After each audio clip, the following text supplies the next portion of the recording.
आनंद उत्सव अनहद की धारा, आनंद उत्सव अनहद की धारा। क्या पुत्री अपने पिता का अंतिम संस्कार कर सकती है?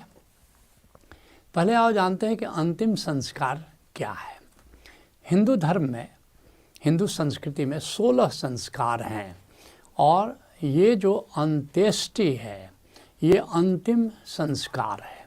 ये अंत्येष्टि क्या है? ये अंतिम संस्कार क्या है? ये मृतक को मुखाग्नि दी जाती है, अर्थात कि मृतक को चिता पर रखा जाता है, चिता जलाई जाती है तो उसके मुख में, मृतक के मुख में वह अग्नि दी जाती है। इसको मुखाग्नि देना कहते हैं और यही 16वां संस्कार है, यही अंतिम संस्कार कह लो या इसको अंत्येष्टि कह लो।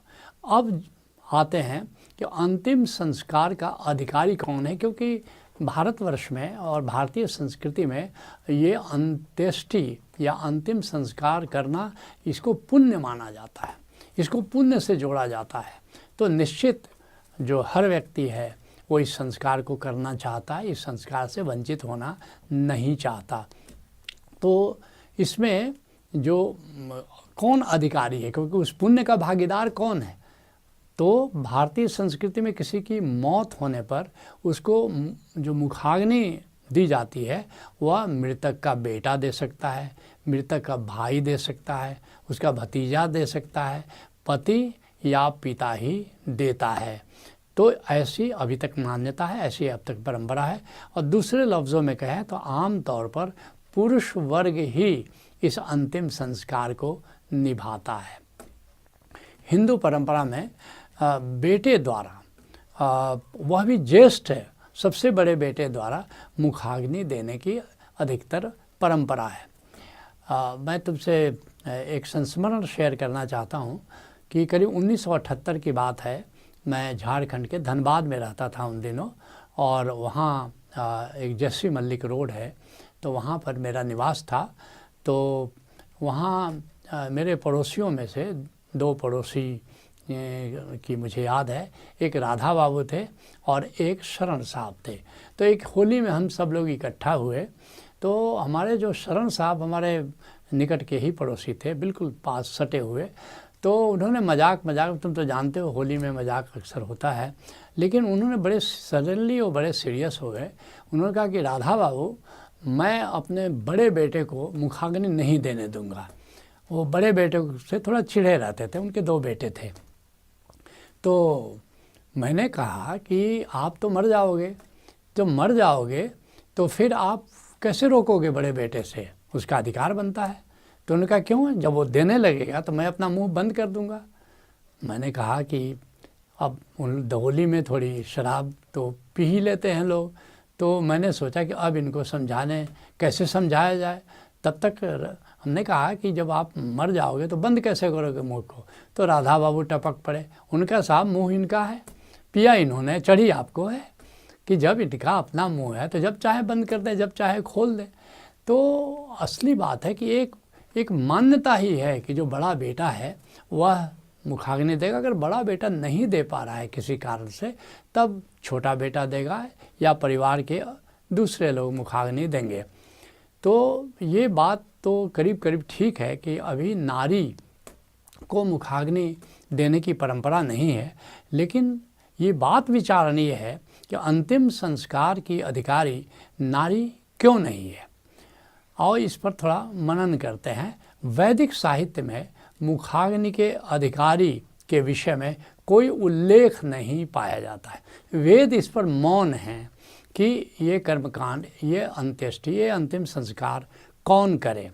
बाद में भाष्यकार आचार्य हरिहर के अनुसार पुत्र के अभाव में पत्नी के द्वारा इसे किए जाने की व्यवस्था है।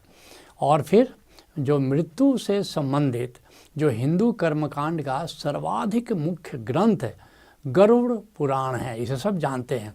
इसमें पत्नी को मुखाग्नि देने का अधिकारी माना गया है। पत्नी के नहीं होने पर सहोदर भाई और पुत्र के नहीं होने पर पुत्र वधू के द्वारा भी मुखाग्नि दिए जाने का विधान किया गया है, लेकिन हम अपने धर्म ग्रंथों से ऐसा लगता है कि अनभिज्ञ हो गए हैं और मान्यताओं पर ज़्यादा चलने लगे हैं। दरअसल हमारा समाज नारी मन को कोमल मानते हुए श्मशान घाट पर ले जाना ही उचित नहीं समझता है। कानूनी अधिकार भी, पहले कानूनी अधिकारों से बेटी वंचित रहती थी, लेकिन अब तो कानून में बदलाव आ गया है। कानूनी अधिकारों में संपत्ति की उत्तराधिकारी अब बेटी भी मानी जाती है। तो इसलिए नारी सशक्तिकरण के इस युग में अंतिम संस्कार के अधिकार से नारी को वंचित नहीं किया जा सकता।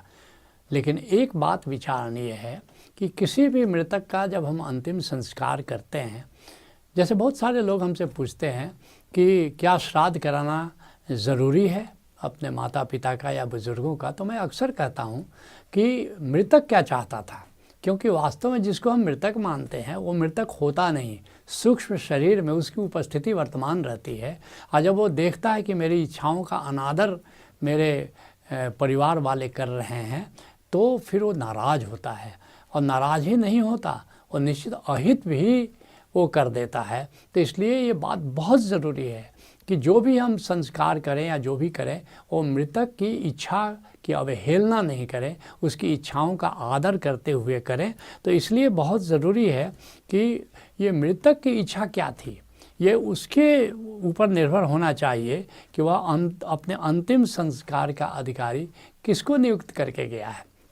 अगर नहीं नियुक्त कर गया तब हम अपना निर्णय ले सकते हैं, लेकिन अगर उसकी इच्छा क्या थी कि कौन हमें मुखाग्नि दे, अगर उसकी कोई ऐसी इच्छा रही है तो निश्चित ही उसमें बेटा करे, बेटी करे, पत्नी करे, पुत्र वधू करे, अब इस पर विचार नहीं किया जाना चाहिए। उसने जैसी इच्छा प्रकट की है उसके अनुसार हमको करना चाहिए।